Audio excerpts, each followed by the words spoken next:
Petit Jornal. Inteligência e irreverência em doses diárias.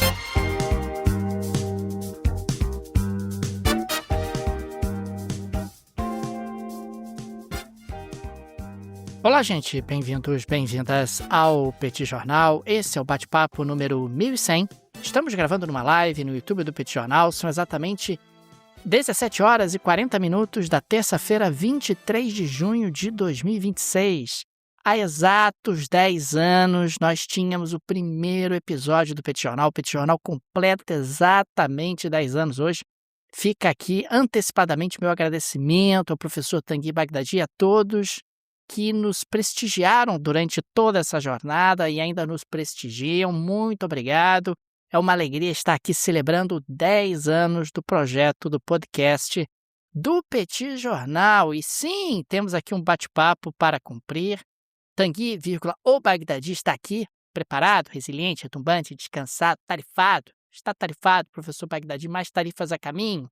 Muito cansado, muito preocupado com insônia em função das incertezas internacionais. E temos também Daniel Souza, que é esse que vos fala ao longo dos próximos minutos.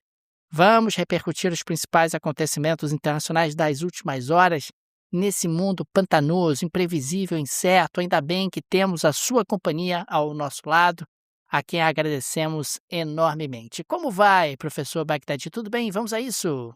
Tudo bem, Daniel Souza, com S. Vamos lá para esse bate-papo 1100.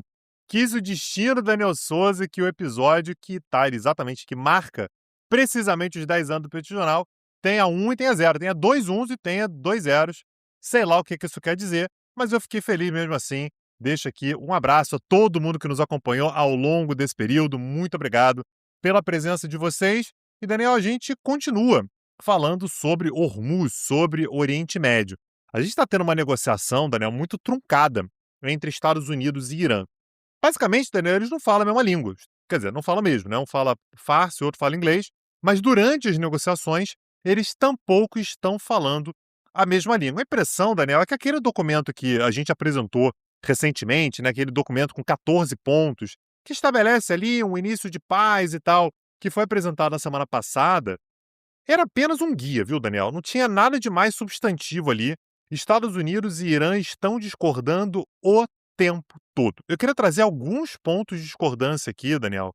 O primeiro deles é que o governo americano disse, aliás, por meio do presidente Donald Trump, que o Irã tinha aceitado que os inspetores da Agência Internacional de Energia Atômica entrassem no país para monitorar tudo que o Irã está fazendo lá com relação à questão nuclear. O Irã aceitou, estamos felizes, e aí o Trump disse que os inspetores vão ter acesso, abro aspas, por um longo período no futuro. Aí ele achou que não estava claro o suficiente. Ele abriu parênteses e colocou para sempre, forever. Para sempre, mas para sempre agora vai poder acessar. Aí o Irã, Daniel, levantou a mãozinha e falou assim, ô, senhor, tudo bem? Não tá não. A gente não acertou nada disso não. A gente tem uma longa negociação pela frente. Não tem nada disso. Então esse é o primeiro ponto, Daniel, que os Estados Unidos fazem um anúncio. Logo depois, o Irã diz que não é bem assim. Outro ponto que também levou à divergência, Daniel, levou a discordâncias, continua sendo a questão das taxas ou tarifas para cruzar o Estreito de Hormuz. A gente teve o Irã afirmando mais uma vez que estabelecerá um regime de controle de Hormuz. Você falou sobre isso no dia de ontem, hoje, mais uma vez, isso apareceu na mesa, e o Marco Rubio, o secretário de Estado dos Estados Unidos, reforçou nesse dia de hoje, né, nessa terça-feira, que o Irã não poderá cobrar pedágios. Aí o Irã diz, beleza, não vou cobrar pedágios, mas pode haver tarifas de serviços marítimos. E aí, Daniel, o Omã fica numa situação muito difícil, porque o Omã é o país que está do outro lado do Estreito de Hormuz, né? Então, quando a gente fala sobre o Estreito de Hormuz, não tem exatamente águas internacionais, é dividido ali, a parte norte é do Irã, a parte sul é de Omã. Omã é um aliado dos Estados Unidos, mas Omã sabe que é melhor não ficar se indispondo com o Irã. É um país muito mais poderoso. Então, os governos de Irã e Omã emitiram hoje uma declaração conjunta reafirmando seus direitos soberanos sobre suas águas territoriais. Passar por aqui é a gente que define, hein? Oman, Tanguy, recebeu um documento do Irã e falou: onde é que eu assino? Irã, não vou ficar entrando em disputa com você, querido. O que você quer que eu assine? Eu assino e tá tudo bem. Oman perguntou se mas tem que ler? O Irã falou: não precisa ler não, é só assina. Só assina, tá tudo certo. Eu mandei conferir aqui, tá tudo certinho. E a outra questão, Daniel, eu queria te ouvir sobre isso, é a liberação do tal dos 12 bilhões de dólares em recursos que estavam congelados. Parece que também apareceram umas letrinhas miúdas aí, igual quando você contrata pacote de internet, Daniel Souza. Tem uma série de coisas que o Irã falou assim: ué, não era assim que eu tinha entendido. Conta pra mim, Daniel. Pois é, Tanguy, nas letrinhas miúdas, aparentemente o Donald Trump leu algo que os iranianos não leram e que eles precisam utilizar esse dinheiro descongelado para comprar produtos americanos. Produtos americanos que eventualmente os iranianos não querem, mas não vê o caso, eles têm que utilizar esse dinheiro, um dinheiro que é deles e que está congelado, para comprar produtos americanos dos mais diversos segmentos, mas fundamentalmente produtos agrícolas. Veja você, né? Os Estados Unidos se tornaram aí grandes exportadores de comida e de alimentos para diferentes países e estão querendo empurrar ali para os iranianos mais alguns desses produtos do agronegócio americano. E é importante também registrar que nós trouxemos ontem aqui no Petit Jornal que o Tesouro dos Estados Unidos emitiu uma licença geral temporária até 21 de agosto, permitindo produção, entrega e venda de petróleo bruto, petroquímicos e derivados iranianos. E você tem também uma licença que abrange atividades bancárias, seguros, transportes, tudo ligado ao comércio de petróleo. É uma isenção que nesses 60 dias pode gerar ao Irã algo em torno de 3 bilhões de dólares. Só que tem um problema, Tanguy. O problema é que a gente está falando de um Irã que está sancionado pelos Estados Unidos há quase 50 anos e, consequentemente, você tem um emaranhado de leis que impõem essas sanções. Algumas dessas leis foram aprovadas pelo Congresso dos Estados Unidos e, para serem revogadas, precisam ser revogadas pelo Congresso dos Estados Unidos. O presidente Trump tem poder apenas para revogar os decretos presidenciais, mas não as sanções que foram impostas pelo Congresso. Consequentemente, você pode levar muito mais tempo para cumprir essa promessa que foi estabelecida no acordo entre Estados Unidos e Irã. E tem mais. A gente está falando de milhares de pessoas que estão sancionadas pelos Estados Unidos, sejam instituições, empresas, pessoas físicas, iranianas, etc. E segundo alguns levantamentos preliminares, você talvez leve 1 ano para remover todas essas sanções de todas essas pessoas para cumprir o que foi estabelecido naquele documento assinado pelo Donald Trump lá no Palácio de Versalhes. Consequentemente, não é tão simples assim. E pior, nós continuamos tendo sobre o Irã sanções impostas pelo Reino Unido, pela ONU, pela União Europeia, e, consequentemente, a vida do Irã não é totalmente resolvida apenas com a remoção dos Estados Unidos das sanções americanas, embora isso faça bastante diferença. Não há nenhuma sinalização por parte do Reino Unido e por parte da União Europeia de que eles vão remover sanções dos iranianos ou que vão descongelar ativos iranianos. Consequentemente, nós temos aí mais um elemento que pode levar a um certo azedume na relação entre os dois países. Afinal, o Trump está começando a dizer que ativos descongelados têm que ser utilizados para comprar produtos americanos. Você tem um monte de sanções que ele, Donald Trump, não tem poder para tirar sozinho, e você tem um monte de sanções que continuam sendo impostas por outrora aliados dos Estados Unidos ou mesmo pela Organização das Nações Unidas, com uma chancela internacional mais ampla. Tanguy, a chance disso azedar, a chance da coisa desandar não é pequena em função dessa múltipla complexidade. Fica a impressão de que os negociadores americanos e mesmo o presidente Donald Trump não tinham noção da repercussão e da complexidade do que estavam prometendo aos iranianos. E fica também a impressão de que o Donald Trump está querendo mudar o que foi acordado com a bola rolando, dizendo, não foi isso que eu acordei que vocês comprariam produtos americanos com esse dinheiro. Mas como assim, gente? Isso não está escrito em lugar nenhum no documento que foi divulgado. O documento, aliás, é bastante claro. E nesse sentido, você vai tendo ali uma série de complicadores e continua a treta em relação aos inspetores da Agência Internacional de Energia Atômica. Os Estados Unidos dizem que o Irã aceitou receber os agentes, o Irã diz que não aceitou. Parece, Tanguy, que o Trump precisa de alguma vitória. Qual é a vitória que o Trump tem para mostrar para o público interno?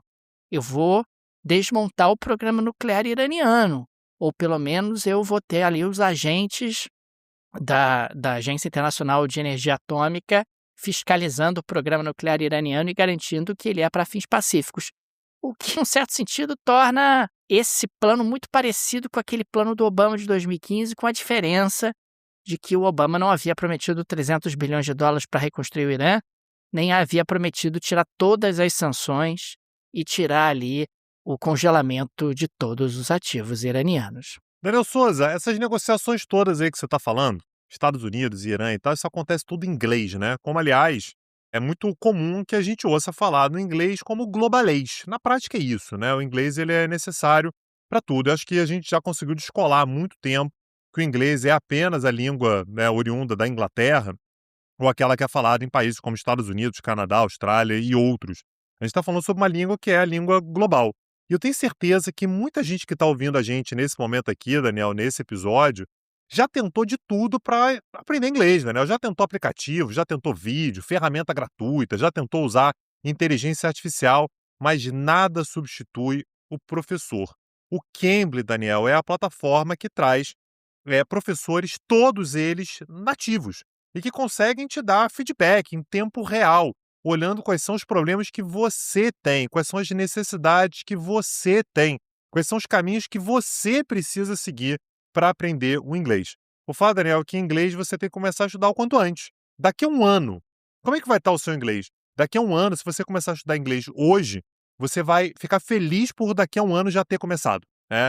Você conseguiu olhar para trás e falar assim, caramba, meu inglês ele está melhor, ele melhorou ao longo desse um ano. E a gente está falando, Daniel, não apenas sobre o aniversário de 10 anos do Petit Jornal, mas também sobre o aniversário do Cambly.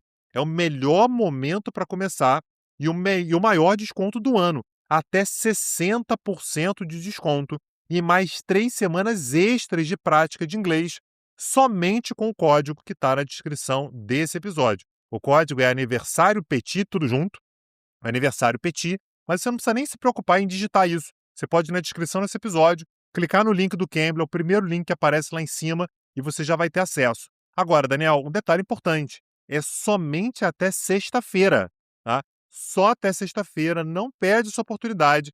De novo, o seu eu de daqui a um ano vai agradecer pelo fato de você clicar nesse link no dia de hoje, Daniel. Imperdível, gente. Puxa, condições super especiais, condições realmente especialíssimas para os amigos e amigas do Petit Jornal. Link no descritivo desse episódio. Estudar inglês é incontornável. Vale a pena aproveitar essa condição do Cambly justamente para melhorar os seus conhecimentos na língua inglesa. Daniel Souza, como próxima pauta, eu queria falar de novo sobre as eleições no Peru. A gente tem uma situação curiosa, né, para dizer o mínimo, pelo fato de que os votos estão praticamente todos contados. A gente já falou aqui que chegamos a 100%. Só que tem uma série de votos que estão sendo recontados. Então, o cômputo nesse momento, Daniel, é de 99,72% dos votos apurados. Falta muito pouquinho. Em praticamente qualquer disputa eleitoral do mundo, Daniel, essa eleição ela estaria definida. 99,72% é praticamente a integralidade dos votos. O problema, Daniel, é que quando a gente vai ver a diferença entre Keiko Fujimori e Roberto Sanches, foram os dois candidatos que chegaram no segundo turno, a diferença é de 0,22 ponto percentual. 0,22. É uma diferença muito, muito pequena. E como a gente já tinha antecipado aqui, Daniel, a chance disso aqui dar problema é muito grande. E hoje nós tivemos uma entrevista coletiva dada pelo candidato da esquerda, Roberto Sanches, que contestou formalmente a lisura do processo e a contagem dos votos. Uma coisa que é importante lembrar é que o Roberto Sanches ele é aliado do Pedro Castilho, que está preso por tentativa de golpe, né? Enfim, tentou dar um golpe ali no momento em que ele ia ser impeachmentado. Então, Roberto Sanches, Daniel, afirmou que há uma fraude em andamento e há uma manipulação de votos. E ele falou com todas as letras, não reconheceremos o governo de Fujimori. ele já está antecipando aqui, Daniel, que não vai reconhecer o resultado das eleições. Então, isso aqui é muito sério, Daniel, porque o Peru era aquele país que é aquele país que a gente fala aqui o tempo todo sobre instabilidade política, né?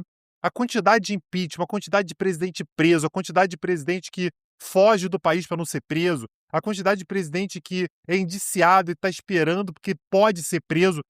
É um negócio inacreditável. A própria presidente Dina Boluarte, por exemplo, né, recentemente foi afastada, você tem o interino, você tem o interino do interino. Então, a situação peruana, Daniel, é uma situação muito difícil do ponto de vista institucional.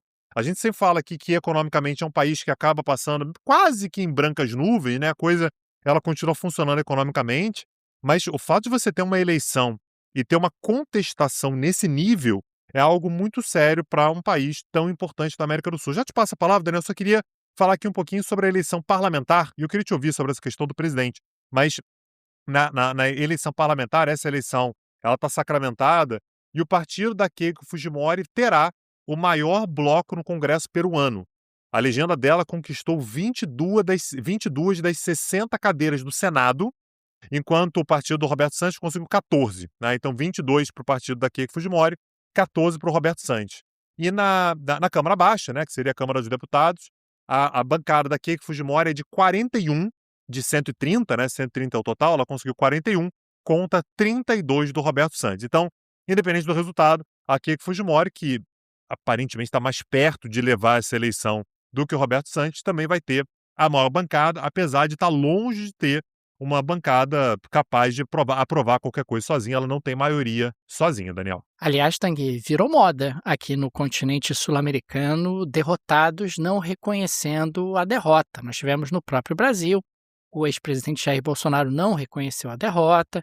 Nós temos agora o caso do Peru, existe a possibilidade de termos algo semelhante na Colômbia nos próximos dias. Temos ali o Evo Morales, que trabalha diuturnamente para inviabilizar um governo que foi democraticamente eleito. E é sempre importante a gente não perder isso de horizonte.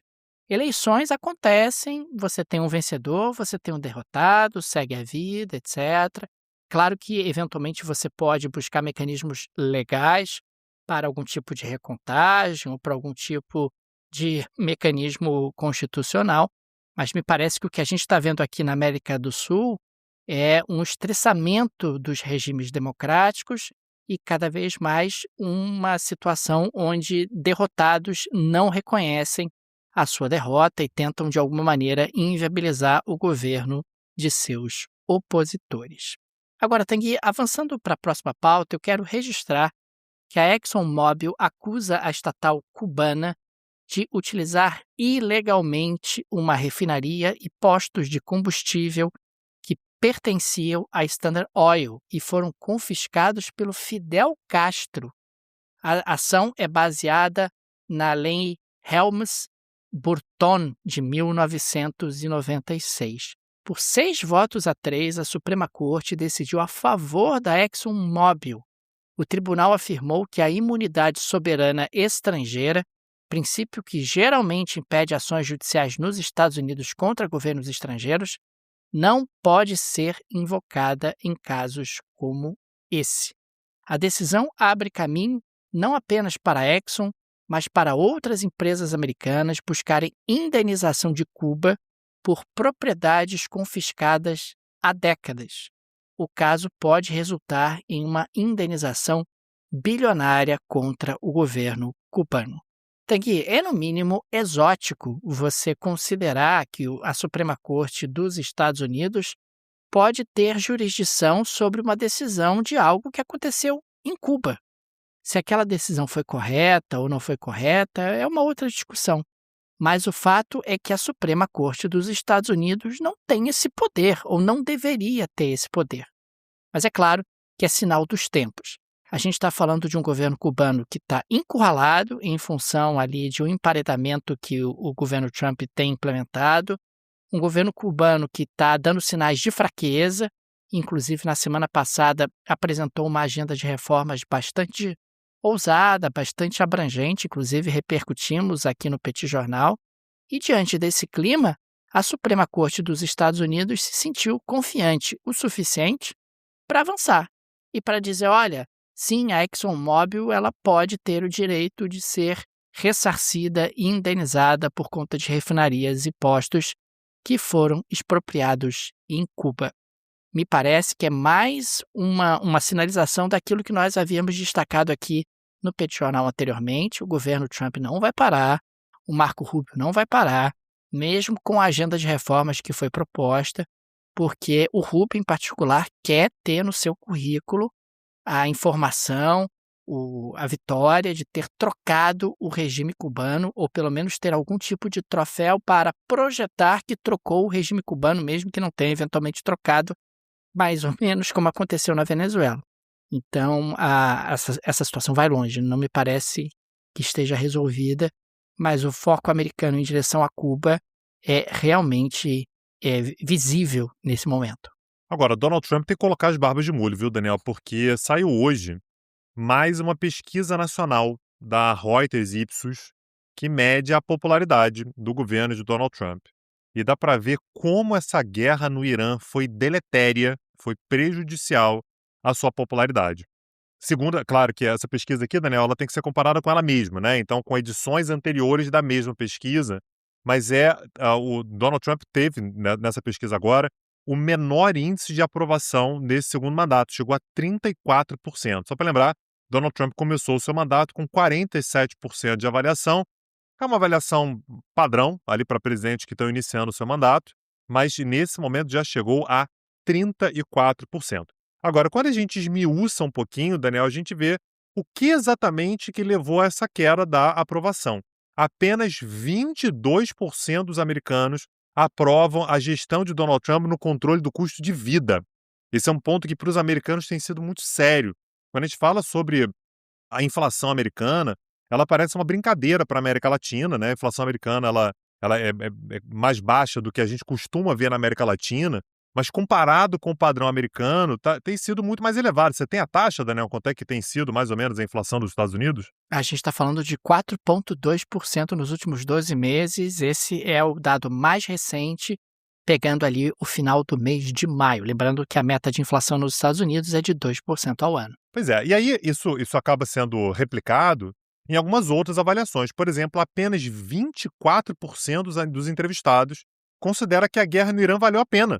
24%, Daniel, você está fazendo uma guerra que, em muitos cenários nos Estados Unidos, aumentaria a popularidade do presidente. Aliás, quantas vezes a gente viu isso, né? O presidente vai para a guerra para aumentar a sua popularidade. Então, isso significa que 76% dos americanos não consideram que a guerra valeu a pena. Essa é uma das grandes bandeiras, talvez a grande bandeira da política externa de Trump nesse ano agora, de 2026, o ano das eleições de meio de mandato, né, das midterms. Apenas 23% dos americanos avaliam que os Estados Unidos encontram numa posição estratégica mais forte em relação ao Irã do que antes do início da guerra. 23%, Daniel. 35% dos americanos consideram que não é nem apenas que não melhorou, mas que o país saiu enfraquecido no processo. Então, a avaliação que os americanos têm, Daniel, é muito crítica com relação a essa guerra, porque a gente já falou sobre isso aqui, é algo que naturalmente vai ser muito criticado pelos democratas, que são a oposição, mas também por muitos republicanos que votaram no Trump porque ele prometia acabar com essas guerras aí. Essas guerras que esse establishment, né, esses políticos tradicionais ficam fazendo, no meu governo não vai ter. Desse povo se explodir para lá, a gente não tem nada a ver com isso. Ele entra numa guerra que desagrada a todo mundo. 63% dos cidadãos americanos considera improvável que esse acordo com o Irã siga adiante. Daniel, as pessoas não estão acreditando nesse acordo, como aliás a gente aqui no Peticional tem falado, gente, esse acordo aí tem tudo para dar errado, tem tudo para dar errado. E isso tem se refletido também na expectativa de voto dos independentes. Ora, Daniel, a gente sabe que os republicanos vão votar nos republicanos, os democratas vão votar nos democratas. Não são eles que definem a eleição, mas os independentes, né? O cara que não se diz nem republicano nem democrata, ele pode votar para um ou para outro. O fato, Daniel, é que apenas 17% dos entrevistados que se dizem independentes votariam no candidato republicano no seu distrito. Então, lembrando, a eleição dos Estados Unidos é distrital, então o mapa dos Estados Unidos é todo dividido em distritos. Você normalmente tem um candidato republicano e um democrata. Pode haver exceções, pode haver outros cenários, tudo, mas normalmente você tem um republicano e um democrata. Os independentes estão dizendo que não votariam no candidato republicano. Apenas 17% votariam no candidato republicano no seu distrito. O dobro disso, 34%, dizem que votariam no candidato democrata. Tem uma galera aí que não se definiu ainda, claro, ainda falta algum tempo, o cara tem que ver, se eu sou independente, eu quero saber exatamente quem é o republicano e quem é o democrata, mas o fato é que o cenário para essa eleição, Daniel, que vai acontecer esse ano, para o governo dos Estados Unidos, é um cenário muito difícil, com a popularidade em queda, difícil recuperar até lá. Isso talvez explique, Daniel, porque a pressa do governo Trump de assinar algum acordo. Meu amigo, assina qualquer acordo, eu preciso encerrar essa guerra, porque eu já entendi que essa guerra está corroendo a minha popularidade. Tanguy, podemos avançar para a geleia da Shakira de hoje para encerrar o nosso episódio com uma nota um pouco mais leve? Precisamos, Daniel, traz.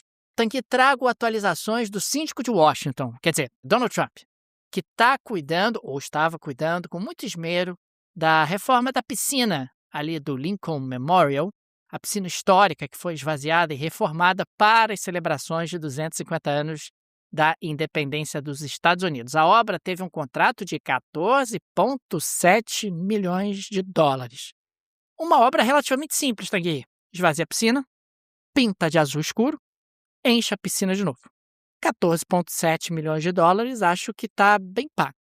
Pois bem, na última quinta-feira, menos de 2 semanas após Trump anunciar a conclusão da obra, os visitantes começaram a constatar que a tinta da piscina estava se soltando e se misturando com a água, que ainda apresentava uma tonalidade esverdeada por algas, que o Trump disse que ia resolver. Ele disse que ia resolver quando essa reforma foi anunciada. Pois bem, o presidente Donald Trump, nessa segunda-feira, afirmou que o espelho d'água foi vandalizado e disse que produtos químicos foram colocados ilegalmente na água. A tinta do espelho d'água, cartão postal da capital dos Estados Unidos, está sendo vandalizada, Tanguy. Só não vê quem não quer, né? O Trump disse, inclusive, o seguinte, abre aspas, foi feito um corte de cerca de 90 metros de comprimento. Produtos químicos foram ilegalmente colocados na água. Fecha aspas.